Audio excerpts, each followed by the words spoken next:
जय हो। चरम मंगल चैनल पर हमने पिछले पॉडकास्ट में ज्योतिषाचार्य श्री विनय विराट जी से बातचीत की थी। कई लोगों के सवाल थे जैन ज्योतिष के संबंध में। तो हमें विनय जी ने बताया कि जैन परंपरा के अनुसार कई ऐसे मंत्र हैं, कई ऐसी स्तुति हैं, कई ऐसे स्तोत्र पाठ इत्यादि हैं जो एक आम व्यक्ति के जीवन की जो समस्याएं होती है, जैसे व्यापार की, बिजनेस की, विवाह की, संतान की, तो उन सभी समस्याओं में किस तरह से वे स्तोत्र पाठ मंत्र इत्यादि हमारी हेल्प कर सकते हैं, इस बारे में हमने पिछले वीडियो में बात की थी।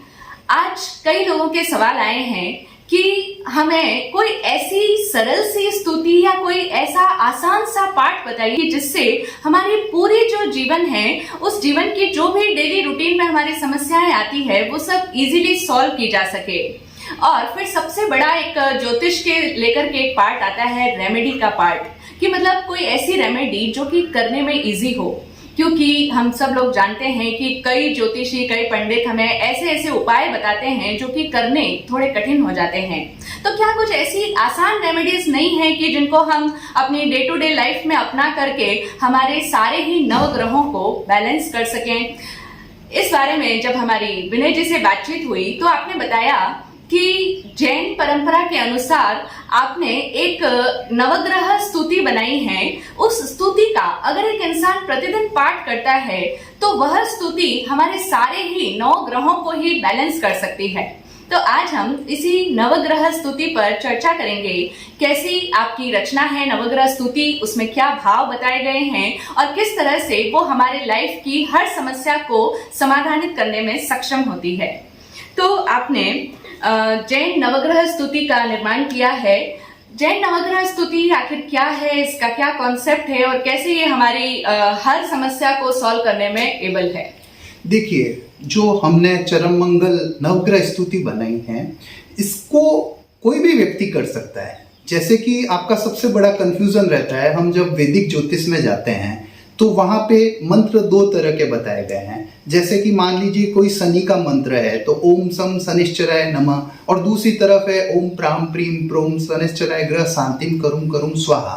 तो ये दोनों मंत्र जो है ये डिफरेंट है। ये एक शनि को बूस्ट करने के लिए और दूसरा शनि को शांत करने के लिए। मान लीजिए किसी का शनि अच्छा है और उसे बूस्ट करना है तो ओम सम शनिश्चराय ग्रह नमः, इस मंत्र का आदमी उच्चारण करे निरंतर तो वो शनि ग्रह बूस्ट होगा। और दूसरी तरफ जो इसका तांत्रिक मंत्र मैंने आपको बताया, ओम प्राम प्रीम प्रोम शनिश्चराय ग्रह शांतिम करुम करुम स्वाहा, ये इस तरीके से शनि ग्रह जिसको नेगेटिव इफेक्ट दे रहा है वो शांत होएगा। तो आप वैदिक ज्योतिष में जाएंगे तो बहुत सारा कंफ्यूजन है कि किस चीज से कौन सा ग्रह मजबूत होता है और किस चीज से कौन सा ग्रह शांत होता है। जैसे आप मंगल ग्रह को लीजिए, अगर आप हनुमान चालीसा करते हैं तो इससे आपका मंगल ग्रह शांत होता है, और अगर आप बजरंग बाण की स्तुति करते हैं तो उससे आपका मंगल ग्रह स्ट्रांग होता है।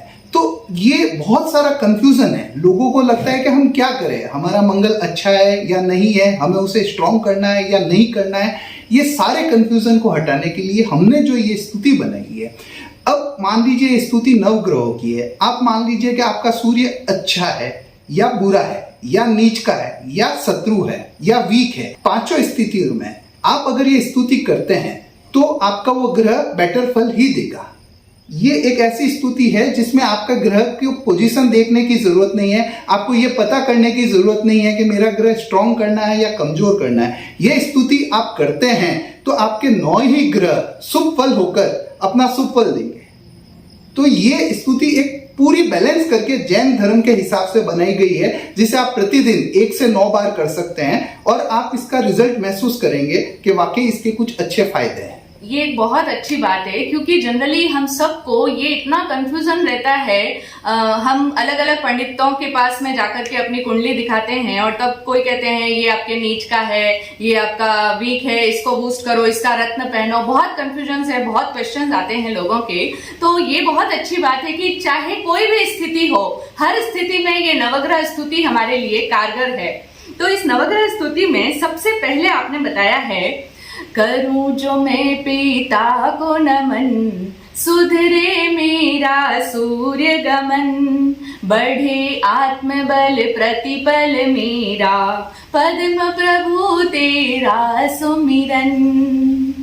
इसमें आपने बताया कि सूर्य के बारे में बताया है, तो सूर्य ग्रह क्या है, जरा आप उस पर प्रकाश डालिएगा। देखिए, सूर्य ग्रह, जब आप वैदिक ज्योतिष को नॉर्मली पढ़ते हैं तो सूर्य ग्रह क्या है? सूर्य ग्रह आपकी ओवरऑल हेल्थ का कारक है, आपकी आत्मा का कारक है, आपकी प्रसिद्धि का कारक है। आपको लोग फेम देते हैं या नहीं देते, आप कोई कार्य करते हैं उसमें आपको जस मिलेगा या नहीं मिलेगा, ये सब जो चीजें हैं, या आपकी हड्डियों की स्ट्रांगनेस, इसका भी सूर्य कारक है। मतलब कुल मिला के आपके यश, प्रतिष्ठा, स्वास्थ्य, सूर्य इस सब से कनेक्टेड है। अब अगर आपका सूर्य कमजोर है तो आपको इन चीजों के अंदर कमी महसूस होगी, लोग आपको जस नहीं देंगे, आपका तिरस्कार होगा, आपको कई जगह पे इंसल्ट या इंफीरियरिटी महसूस करनी पड़ेगी। अब जब आप कहते हो करूं मैं जो पिता को नमन, पिता कौन है? आपके फादर। ज्योतिष में फादर को सूर्य का कारक माना गया है। मित्रों, आप अलग अलग जाते हैं, इस देवी देवताओं की पूजा करो, वहां पे जाते हो, ये रेमेडी करो, पूजा करो। मैं आपको कहता हूं कि आपके घर में बैठे हुए जो आपके पिता है, उसमें सबसे स्ट्रॉन्ग सूर्य आपका बसा हुआ है। अगर आप डेली उनको जैसे प्रणाम करते हैं, डेली उनकी सेवा करते हैं, आपकी कुंडली का सूर्य कैसा भी हो, अच्छा हो, बुरा हो, नीच का हो, शत्रु भाव में हो, वो सूर्य सुदृढ़ के अच्छा फल देगा ही देगा, क्योंकि आपके पिता जो है वो सूर्य की ऊर्जा समाहित किए हुए है। इसलिए जो लोग पिता को आदर नहीं करते हैं, भले ही उनकी कुंडली का सूर्य अच्छा भी हो, लेकिन वह सूर्य उनका बिगड़ के फल देगा। इसलिए देखिए, मैंने पहले में लिया है करूं जो मैं पिता को नमन। जो अपने पिता को नमन करता है उसका सूर्य स्वतः ही सुधर जाता है। अब सुधरेगा कैसे? करूं मैं जो पिता को नमन, सुधरे मेरा सूर्य गमन, बढ़े आत्मबल प्रतिपल मेरा, पदम प्रभु तेरा सुमिरन। सूर्य आत्मबल का कारक है। मतलब आप जैसे कोई चीज आपके कॉन्फिडेंस लेवल से बाहर है, आप सोचिए, जैसे मान लीजिएगा आज से उपवास नहीं हो रहा है, और ऐसे कई व्यक्ति है जिन्होंने उपवास नहीं किया है और वो अठाई कर रहे हैं या वो मांस खामन कर रहे हैं, तो ये एकदम शक्ति जागृत होती है। ये सूर्य ग्रह के कारण होती है। और पदम प्रभु तीर्थंकर जो हमारे चॉइस तीर्थंकर में है, पदम प्रभु तीर्थंकर की जो ऊर्जा है वो सूर्य से कनेक्टेड है। तो इसलिए आप जब कह रहे हो कि ये जैन नवग्रह स्तुति कैसे है, तो मैं आपको कहता हूं आपको कहीं जाने की जरूरत नहीं है। घर में बैठे जो आपके पिता है उनको नमन कीजिए, उनकी सेवा कीजिए, आपका सूर्य सुधर जाएगा। और अगर मंदिर में जाके आप पदम प्रभु या पदम प्रभु भगवान की स्तुति करते हैं तो आपका सूर्य निश्चित ही आपको अच्छा फल देगा।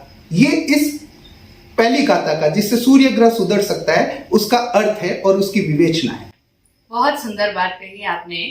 छठे तीर्थंकर भगवान पदम प्रभु जी हमारे सूर्य ग्रह को स्ट्रॉन्ग करेंगे तो हम उनकी स्तुति करें, और हमारे घर में जो हमारे पिता हैं अगर हम उन्हें प्रणाम करते हैं तो सूर्य ग्रह से संबंधित सारे दोषों का निवारण होता है। आगे आपने बताया कि चंद्र ग्रह जो है वो किस तरह से सुधर सकता है, और इसी प्रकार से वो कौन से तीर्थंकर परमात्मा से संबंधित है।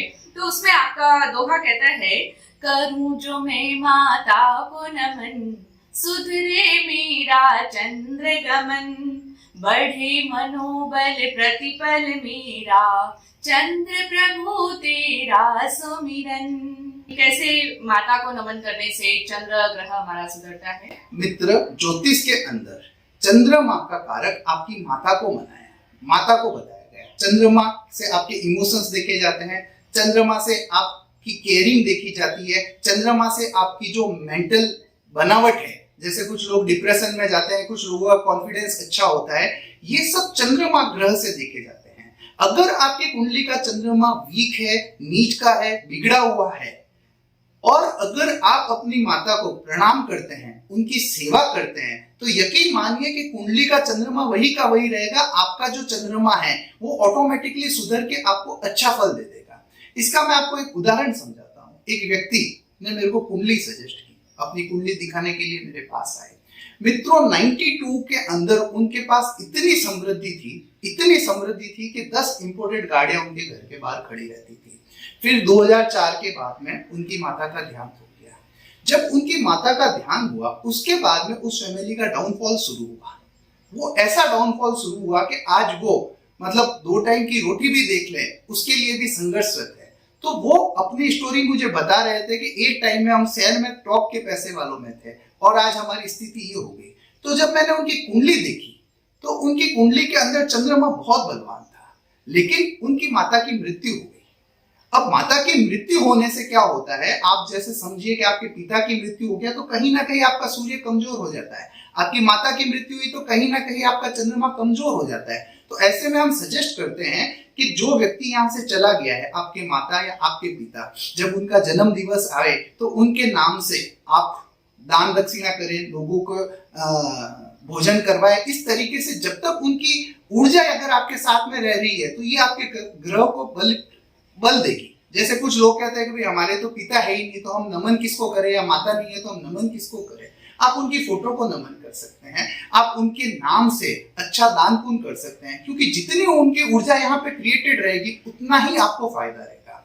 तो कहने का मतलब चंद्रमा सबसे कीन है आपके कॉन्फिडेंस का कारक है, मनोबल का कारक है। अगर कोई आदमी वीक है और वो अपनी माता को प्रणाम करता है या अपनी माता की सेवा करता है तो यकीनन उसका कॉन्फिडेंस लेवल बढ़ता ही जाएगा और वो सब कुछ पा सकता है जो वो सोच भी नहीं सकता है। मतलब आपके कॉन्फिडेंस से ही सब कुछ पाया जा सकता है। और चंद्रमा आपके ब्लड का कारक भी है, क्योंकि ये जल का कारक है। तो ब्लड से संबंधित आपको कोई रोग है तो अपनी माता की सेवा कीजिए। अपनी माता की सेवा करने से आपका चंद्रमा सुधरेगा और आपके वो रोग है उनसे आपको निदान मिलेगा। फिर चंद्र, जैन धर्म के अंदर चंद्र प्रभु को, चंद्रमा के जो चंद्र प्रभु की ऊर्जा है वो आपके चंद्र ग्रह को इंप्रूव करती है। तो अगर आपका चंद्रमा वीक है, आप डिप्रेशन में रहते हैं, आप पे कॉन्फिडेंस लेवल नहीं है, आप चंद्र प्रभु भगवान की स्तुति कर सकते हैं, उनकी माला कर सकते हैं। इससे आपका चंद्रमा स्ट्रांग होता है। अच्छा, इसमें आपने सूर्य के समय में आपने बताया था कि बढ़े आत्मबल प्रतिपल मेरा, सूर्य हमारे आत्मबल का कारक है, और चंद्रमा में आपने बताया कि चंद्रमा हमारे मनोबल का कारक है। तो ये आत्मबल और मनोबल में क्या डिफरेंस है और कौन किसको बढ़ाएगा, कैसे? आत्मबल और मनोबल में एक बेसिक डिफरेंस को आप समझिए कि आत्मबल जो है वो आपकी सोच से परे होता है। जैसे कोई व्यक्ति, मैंने उदाहरण दिया कि कभी उसने उपवास नहीं किया या बेला तेला नहीं किया और वो मांस खामन कर रहा है, उसके मन में भी कभी ये कल्पना नहीं थी। जो मन से भी आगे जाके जो बल है वो आत्मबल है। और एक जो चीज पे आपको कंफ्यूजन है कि मैं ये कर सकता हूं या नहीं कर सकता हूं, जो आपका मन की अंदर उसकी पॉसिबिलिटी है, मतलब वो आपके मन के दायरे में है, अगर वो आप काम करते हैं तो वो आपके मनोबल से होता है। और आत्मबल जो है, जिसमें आपने कभी सोचा भी नहीं होगा, वो आपके लिए इम्पॉसिबल टास्क होगा, वो आपके आत्मबल से पूरा होगा। बिल्कुल बिल्कुल, अब हमें समझ में आ गया कि आत्मबल और मनोबल के बीच में क्या अंतर है। और इसी के साथ हम आगे बढ़ते हैं। तीसरा ग्रह जो मंगल ग्रह कहा जाता है, तो उस मंगल ग्रह को कैसे हम सुधार सकते हैं, इसके लिए आपका ये नवग्रह स्तुति का पाठ कहता है, करूं जो मैं भ्राता को नमन, सुधरे मेरा भौम गमन, सिद्ध होवे हर लक्ष्य मेरा, वासु पूज्य तेरा सुमिरन। इस मंगल ग्रह से हमारे लक्ष्य सारे सिद्ध होंगे। ये कैसे? मंगल ग्रह ही हमारे गोल्स को हमें अचीव कराने में कैसे मददगार बनता है? देखिए, ज्योतिष के अंदर मंगल को सेनापति का पद दिया गया है। जैसे एक राजा होता है वो सूर्य, एक रानी होती है वो चंद्रमा है, एक सेनापति जो क्या करता है, जो राजा के मंत्री लोग होते हैं वो कोई योजना बनाते हैं कि भाई हमें ये युद्ध करना है, हमें इस राज्य पे आक्रमण करना है।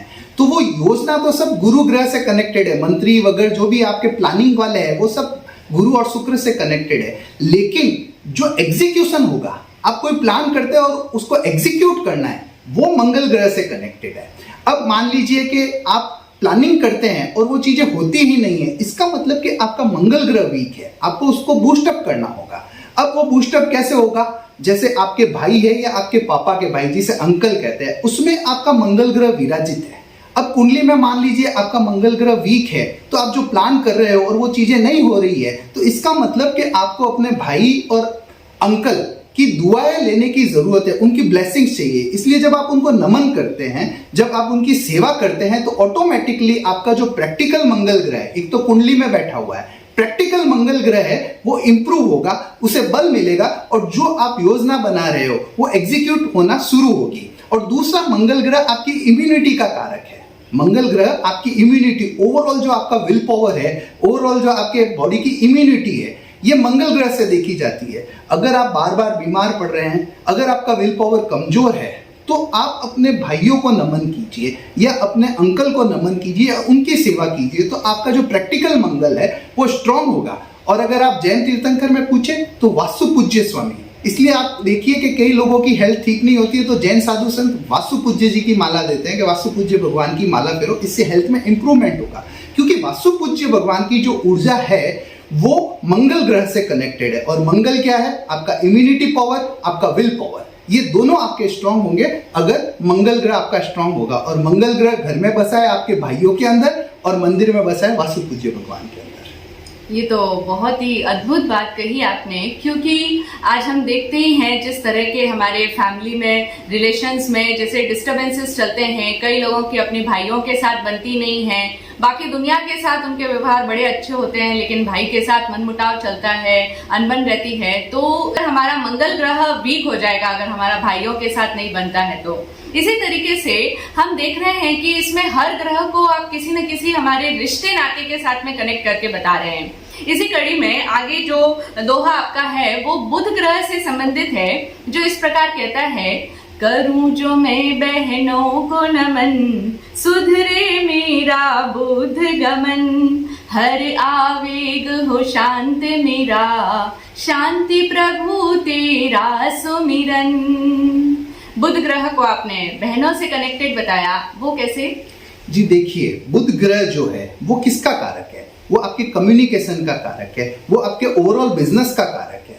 मित्रों, राजस्थान में एक कहावत है कि बहन का जितना आप करोगे उतना बढ़ेगा।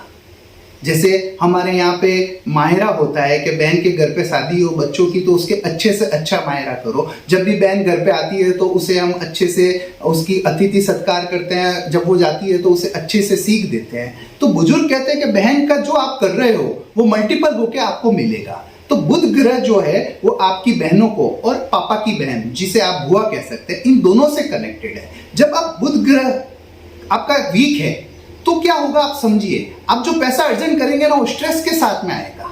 और अगर आपका बुध ग्रह स्ट्रांग है तो आपको मतलब शांति से सब काम आपके व्यवस्थित होंगे, बिना स्ट्रेस वो आपका पैसा आएगा। तो जब आपका बुध ग्रह वीक होता है ना तो आपको बहुत सारा स्ट्रगल आता है बिजनेस के अंदर, पैसा कमाने के अंदर, वो सब करने के अंदर। और जब बुध ग्रह आपका अच्छा होगा तो आपका पैसा कैसे आ रहा है, आपका काम अपने आप होता है, ये आपको समझ में ही नहीं आएगा। तो इसलिए जब आप अपने बहनों को रेस्पेक्ट करते हैं, बहनों को प्रणाम करते हैं, जो बड़ी बहनें और बुआ है उनको प्रणाम करते हैं, जब वो आपके घर पे आते हैं आप उन्हें अच्छे से अच्छा आतिथ्य सत्कार देते हैं, उन्हें अच्छे से अच्छे गिफ्ट देते हैं, तो इससे क्या होगा, आपका बुध ग्रह इंप्रूव होगा। और बुध ग्रह इंप्रूव हुआ मतलब आपका जो पैसा आ रहा है वो बिना झंझट के आएगा। और बुध ग्रह आपकी कम्युनिकेशन स्किल का भी कारक है, तो बुध ग्रह से आपकी कम्युनिकेशन स्किल भी सुधरेगी।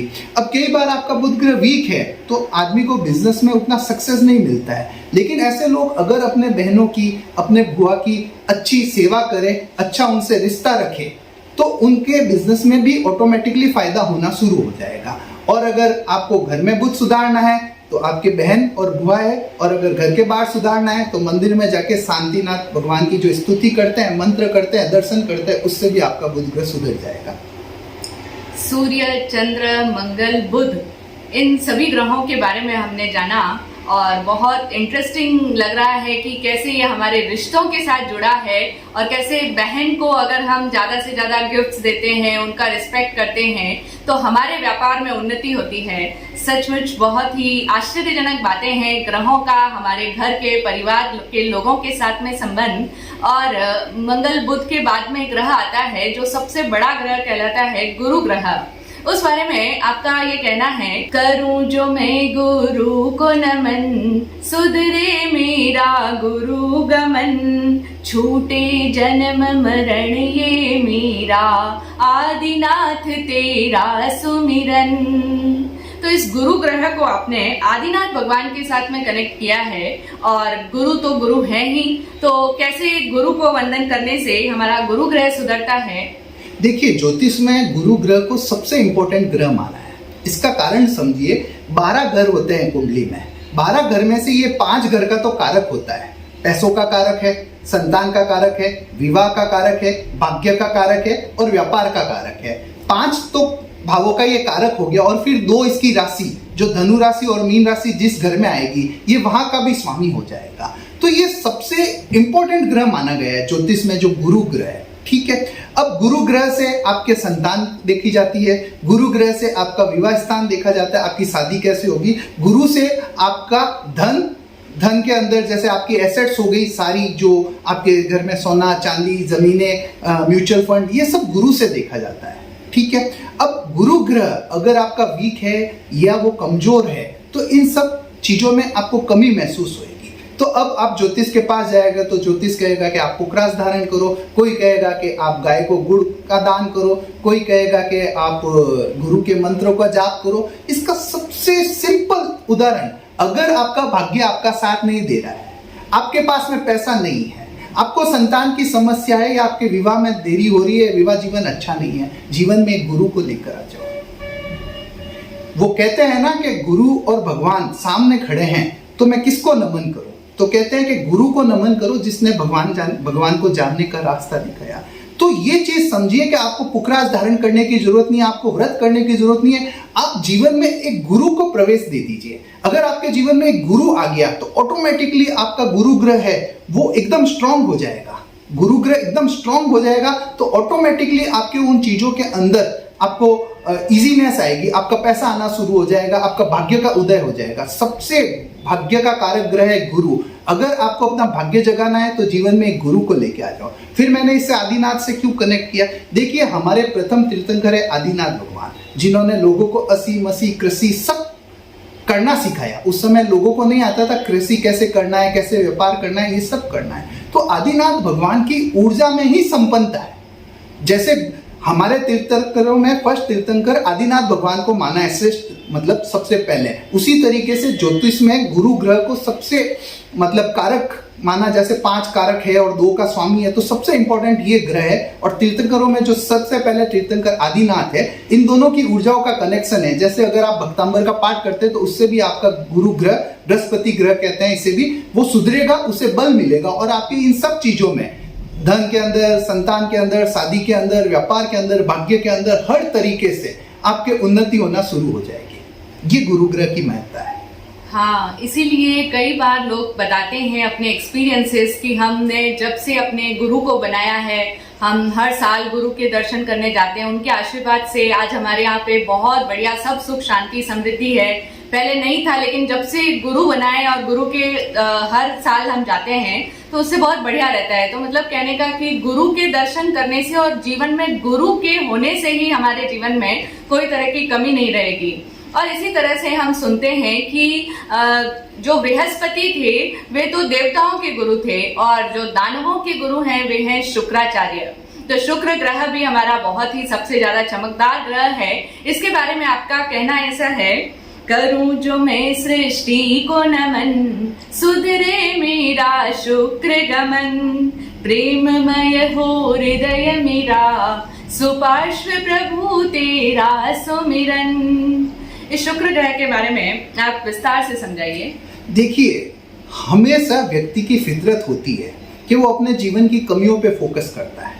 उसके पास क्या नहीं है वो हमेशा उस पे फोकस रहता है। लेकिन लाइफ परफेक्ट नहीं होती, ये हम सब जानते हैं। लेकिन कभी हमने ये सोचा कि जो हमारे पास है, जो हमें सृष्टि ने दिया है, एक अच्छी हेल्थ हमको दी है, एक अच्छा पैसा जिससे हम जरूरतें पूरे करें, ये मित्र है, ये परिवार है, ये सृष्टि है, इस पूरी सृष्टि को आप देखें, इसके लिए आपके अंदर कभी धन्यवाद निकला है? नहीं निकला।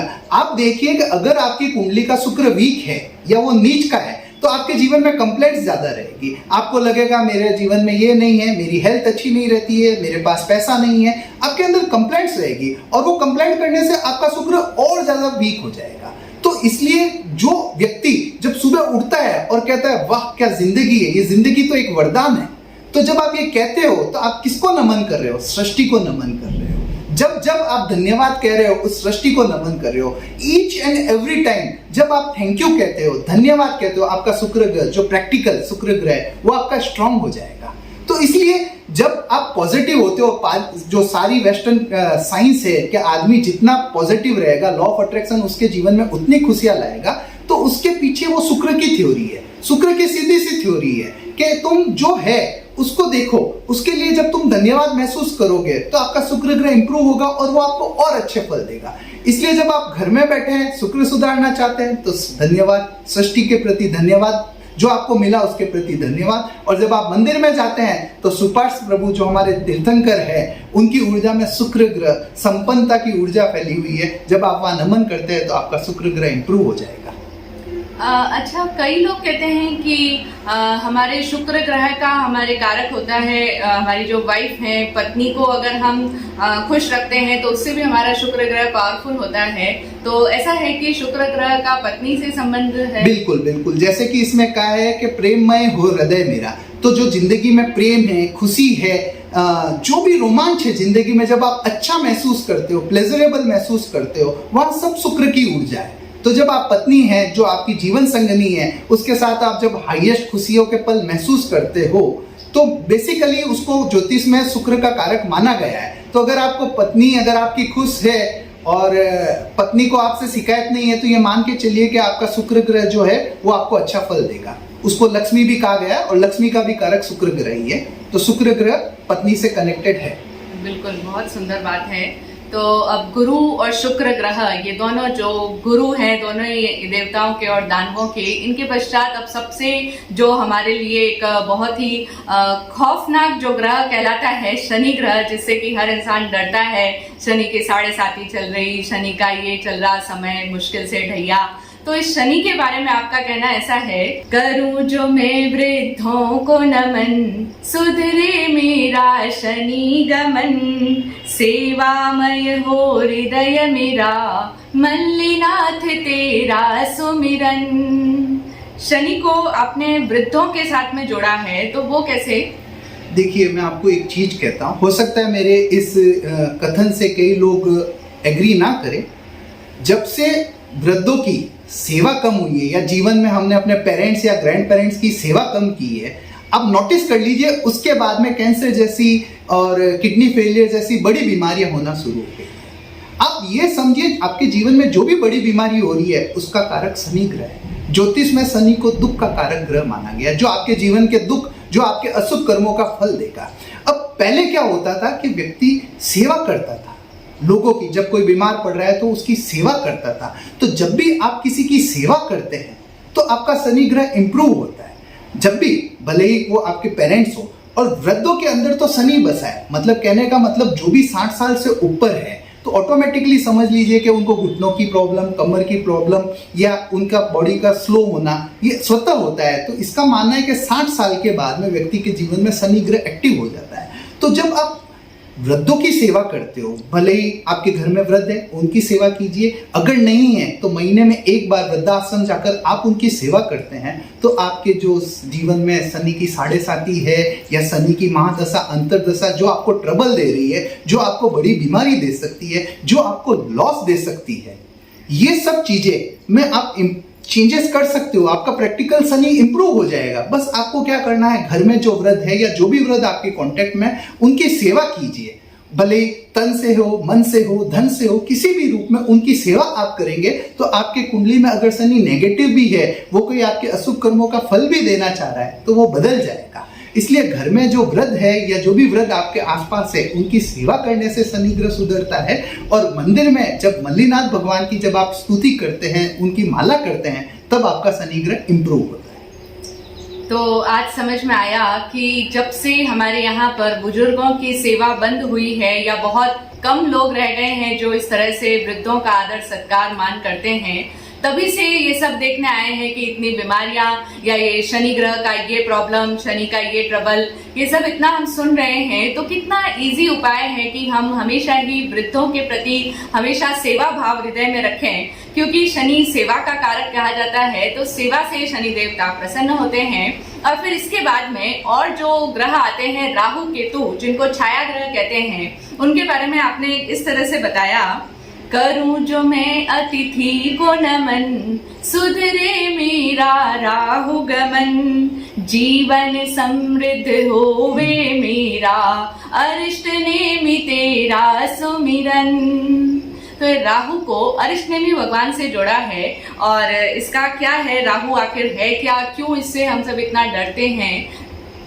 देखिए, कलयुग के अंदर राहु एक इंपॉर्टेंट प्लेनेट है। सतयुग के अंदर क्या होता था, व्यक्ति विजडम से जीता था, उसकी नैतिकता का मूल्य था, पैसा भले कम हो तो चलेगा, उसकी जो रेपो है वो अच्छी होनी चाहिए, उसका जो विजडम है वो अच्छा होना चाहिए। अब कलयुग के अंदर क्या है, जैसे आप देख रहे हो कि पैसा बोलता है, हर व्यक्ति जो पैसे वाला है लोग उसको आदर देंगे। महाराज साहब जी के यहाँ पे भी जाते हैं तो वीआईपी किसको बनाया जाता है, जो डोनेशन दे रहा है या जो पावरफुल है। तो कलयुग के अंदर राहु इंपॉर्टेंट है, क्योंकि राहु आपके सभी सुख साधन को प्राप्त करने का ग्रह है। आपके पास लेविस गाड़ी होना, आपके जीवन में लेविस लिविंग स्टैंडर्ड होना, आपका एक अच्छा बड़ा बंगला होना। देखिए, लोग शुक्र से कनेक्ट करते हैं रिसोर्सेज को। शुक्र तो एक लिमिटेड देता है, राहु मतलब एक पागलपन की तरफ। मेरे पास ऐसी गाड़ी होनी चाहिए 2 करोड़ 5 करोड़ की जो किसी के पास नहीं हो। वो पागलपन जब आ जाता है सुख साधनों में, वो राहु से होता है। अब राहु कब सुधरेगा? राहु आपकी कुंडली में मान लीजिए मंद पड़ा है, वीक पड़ा है, तो आप उसे प्रैक्टिकल जीवन में कैसे सुधार सकते हैं? आपके घर पे जो मेहमान आ रहे हैं, जो अतिथि आ रहे हैं, अगर वो आपके घर पे आते हैं और आपको दुआएं देके जाते हैं, तो आपका राहु सुधरेगा, वो सुख साधन को अट्रैक्ट करेगा। इसलिए जैन धर्म में जब आप पुण्य की बात करते हो, 9 प्रकार के पुण्य है, अन्न पुण्य, पान पुण्य, लयन पुण्य, शयन पुण्य, वो सब किसके लिए है? आप कोई अपने रिलेटिव को रह के कोई पुण्य थोड़ी ना कर रहे हो। अब जो घर पे जो अतिथि आ रहा है, जो भी आपके दूर के रिलेटिव या जो भी आपके मित्रगण या जो भी आपके मिलने वाले, इसलिए जब आप उनको प्रेम से भोजन कराते हो, जब आप उनके रहने की व्यवस्था करते हो और उनको लगता है कि ये कितना अच्छा है, जब उनके अंदर से दुआएं निकलती है, तो समझ लीजिए कि आपका राहु ग्रह इंप्रूव होकर प्रैक्टिकली अच्छा फल देगा। और जब आप मंदिर में जाते हो तो अरिष्टनेमी भगवान की जो ऊर्जा है वो राहु से कनेक्टेड है, क्योंकि अरिष्टनेमी भगवान की पंचमकार की साधना थी। इसी तरीके से जो 5 इंद्रियों के सुख साधन है वो पूरे राहु ग्रह से कनेक्टेड है। तो जब आप अरिष्टनेमी की साधना करते हो, उनकी स्तुति करते हो, उनके मंत्रों का जाप करते हो, तो आपको राहु ग्रह अपने आप सुधरेगा। इस तरीके से तो इसमें हम ऐसे भी, ये जो साधर्मी वात्सल्य की बात आती है कि जो हमारे सहधर्मी भाई बंधु है, जो भी हमारे लगे कि हमारे समाज में कुछ ऐसे लोग हैं जिनका जीवन स्तर ऊंचा उठना चाहिए, अगर एक इंसान उनकी भी हेल्प करे तो वो भी उससे बिल्कुल उससे राहु और शनि दोनों ग्रह इंप्रूव होंगे। राहु जो आपके अतिथि है, जो मतलब आपसे कनेक्टेड लोग है, और शनि असहाय का मतलब उनको जरूरत है और आप उनकी हेल्प कर रहे हो। तो राहु और शनि दोनों ग्रह इंप्रूव होंगे अगर आप किसी जरूरतमंद अतिथि या जरूरतमंद सहधार्मिक भाई की हेल्प करते हो, तो बिल्कुल आपके दोनों ग्रह इंप्रूव होंगे। दोनों ग्रह इंप्रूव होकर आपको अच्छा फल देंगे। ये तो बहुत अच्छी बात है, बहुत बढ़िया सीख हमें इससे मिल रही है। और इसके आगे हमारा लास्ट जो बचता है छाया ग्रह केतु, राहु का ही आधा हिस्सा केतु कहलाता है। इस केतु को आपने बताया, करूं जो मैं ज्ञानी को नमन, सुधरे मेरा केतु गमन, मुक्त होवे यह जीवन मेरा, पार्श्व प्रभु तेरा सुमिरन। तो केतु है पार्श्वनाथ भगवान से कनेक्टेड, सो कैसे, आइए जानते हैं। देखिए, ज्योतिष के अंदर कुल 9 ग्रह है। इसमें 4 शुभ ग्रह है, 4 अशुभ ग्रह है और 1 ग्रह न्यूट्रल खड़ा है। 4 शुभ ग्रह कौन से हो गए? गुरु हो गया, चंद्रमा हो गया, बुध हो गया, शुक्र हो गया। इन चारों को शुभ ग्रह माना गया है। अशुभ ग्रह कौन से हो गए? इसमें शनि हो गया, राहु हो गया, सूर्य हो गया, मंगल हो गया। ये 4 अशुभ ग्रह हो गया। जैनिज्म में भगवान कहते हैं कि पुण्य और पाप, इन दोनों के बीच में जब आदमी न्यूट्रल होता है तब मुक्ति को प्राप्त करता है। तो इसी तरीके से आप देखिए, केतु को ज्योतिष में बताया कि जिसके सर नहीं है, सिर्फ धड़ है, जिसके अंदर दिमाग नहीं है, मतलब जिसको बुद्धि नहीं है। तो जब आप ज्ञान की बात करते हो वो बुद्धि से परे है। जब आप ज्ञान की बात करते हो वो बुद्धि से परे है। और जब आप शून्य लेवल पे आते हो, जब ना पुण्य है, ना पाप है, ना अच्छा है, ना बुरा है, तब आपके अंदर ज्ञान की ज्योत जगती है। तो केतु कब आपको मिलेगा? जब आप ज्ञानी को नमन करेंगे। वो कहते हैं ना कि अगर धन चाहिए तो धनी की संगत करो, अनुभव चाहिए तो वृद्ध की संगत करो, ज्ञान चाहिए तो ज्ञानी की संगत करो। जब आप ज्ञानी को नमन करते हैं तब आपका केतु ग्रह इंप्रूव होता है। और केतु ग्रह को एक ही चीज से मतलब है, इस सांसारिक सुख साधनों से डिटैच हो जाओ और अपनी मुक्ति की खोज करो। और पार्श्वनाथ भगवान की जो साधना थी वो प्योरली योग और ध्यान की साधना थी, प्योरली योग और ध्यान की साधना। तो जब आप पार्श्वनाथ भगवान की स्तुति करते हैं, जब आप पार्श्वनाथ भगवान का मंत्र जाप करते हैं, तो ऑटोमेटिकली आप ध्यान में प्रवेश करते हैं। आपको समझ में आता है कि सुख साधनों से परे भी एक ज्ञान है, उस ज्ञान को आप प्राप्त करते हैं। तो केतु ग्रह जो है वो आपको ज्ञान की ओर लेके जाता है।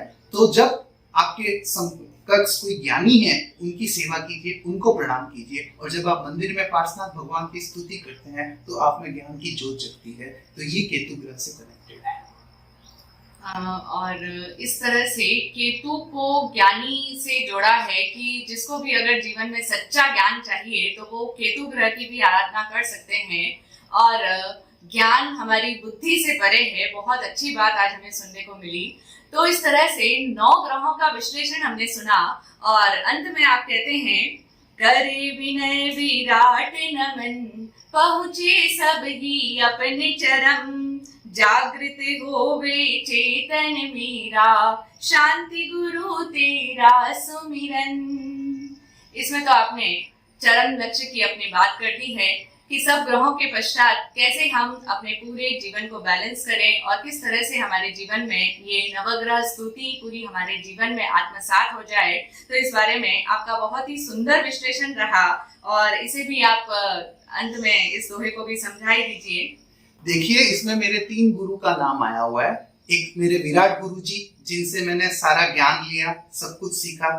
एक चरम सिंह जी महाराज साहब जो मौनी तपस्वी थे, उनसे भी मैंने बहुत कुछ साधना सीखी हुई है। और अंत में जो मांडोली वाले शांति गुरुदेव है, मैं उनको अपने गुरु रूप में मानता हूँ। सब कुछ उन्हीं की देन है। तो इन 3 गुरु का जो जब भी कोई स्तुति करता है तो अंत में वो अपने गुरु के प्रति ग्रेटिट्यूड का भाव व्यक्त करता है। तो ये इस रूप में है। पर इन सबके नाम ऐसे हैं कि विराट जैसे कि संपन्नता, चरम मतलब कि अंतिम लक्ष्य, और शांति आपके जीवन में जागृत हुए, बोध को जागृत करे, वो शांति गुरुदेव। यही सब इस नवग्रह स्तुति को है। मित्रों, ये नवग्रह स्तुति जो बनाई गई है ये कोई भी कर सकता है। इसमें ग्रह विशेष देखने की जरूरत नहीं है। कोई भी करेगा उसके ग्रह सुधरेंगे। आप इसे 9 बार दिन में करते हैं, 1 से 9 बार, तभी होगी। और नवरात्रा जैसे आते हैं तो 9 दिन में आप उसको 108 बार 108 बार 108 बार करने से ये सिद्ध हो सकती है। और ये इतनी लिमिटेड है, इतना इसके अंदर किया गया है भाव और अलाइनमेंट है कि इसका नेगेटिव इफेक्ट तो कुछ है ही नहीं। हर मंत्र का कुछ ना कुछ नेगेटिव इफेक्ट भी होगा। ऐसा ज्योतिष में है कि भाई कुछ पॉजिटिव होगा तो कुछ नेगेटिव होगा। ये इतना इजी है कि आपके परिवार वाले जो आपसे सबसे कनेक्टेड है उन्हीं में ग्रह बसे हुए। आपको कहीं जाने की जरूरत नहीं है, पहाड़ों पे, गुफाओं में कहीं जाने की जरूरत नहीं है। आपको कोई होम करना, हवन करना, उसकी जरूरत नहीं है। एक सिंपल सी साइंस है जिससे आप अपने ग्रह को इम्प्रूव कर सकते हैं। निश्चित ही आप इसका पाठ करें, आपके ग्रह इम्प्रूव होंगे और बहुत ही अच्छा आपको फायदा मिले। यही हमारी दुआ है। धन्यवाद। सच में ये इतना आसान सा तरीका आज हम सबके सामने उजागर हुआ है, क्योंकि बहुत सारे कई तरह की बातें, कई तरह के वीडियोस हम सब लोग देखते हैं कि ये उपाय करें, ये उपाय करें, कि हम हमेशा ही कंफ्यूजन में रहते हैं। लेकिन ये इतना सरल रास्ता हमें आपने बता दिया है कि इस तरह से हम उन्हें, उनके प्रति नमन विनय का भाव रखें और कैसे हम तीर्थंकर परमात्मा की ऊर्जा के साथ में कनेक्ट करके अपने 9 ग्रहों को बैलेंस करें। आज का पॉडकास्ट बहुत ही ज्ञानवर्धक रहा। आपका धन्यवाद विनय जी। जय हो।